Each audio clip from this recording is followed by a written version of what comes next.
you hillbilly. Flameouts, we all hate them. It can happen to the best, but it happens more to beginners, and sometimes it actually happens so much that new people just give up on the hobby. But what if I told you that it doesn't have to be this way? The engines we run are actually quite simple. You just need to know how to install them correctly, and you need to understand the basics of a carburetor and what the different needles do. Then you can follow a step-by-step process to tune it correctly. But sometimes there are problems, and then you can look for leaks.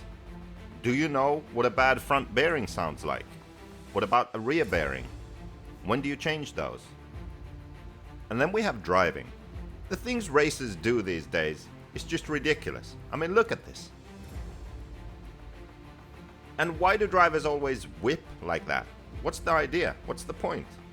And this, well, this is just amazing. I mean, are these guys superhuman? No, they're not. Well, actually, maybe some of them are.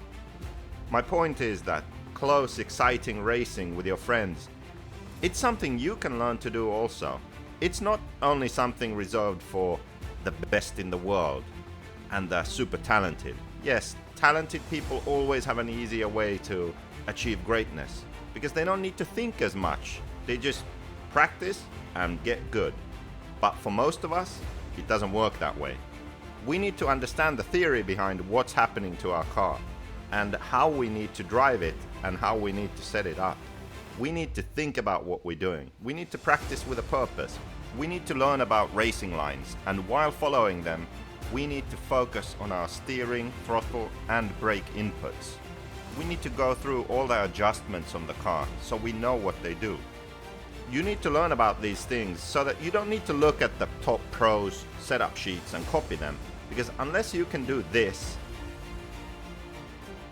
or maybe this, then how are their setup sheets going to help you? You need to learn how to read the car so that you can make the right adjustments that fit both your skill level and driving style.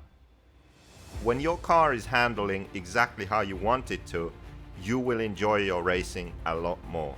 And all these things that I just mentioned, they're all covered in the new RC Car Racing online course that I'm releasing next month.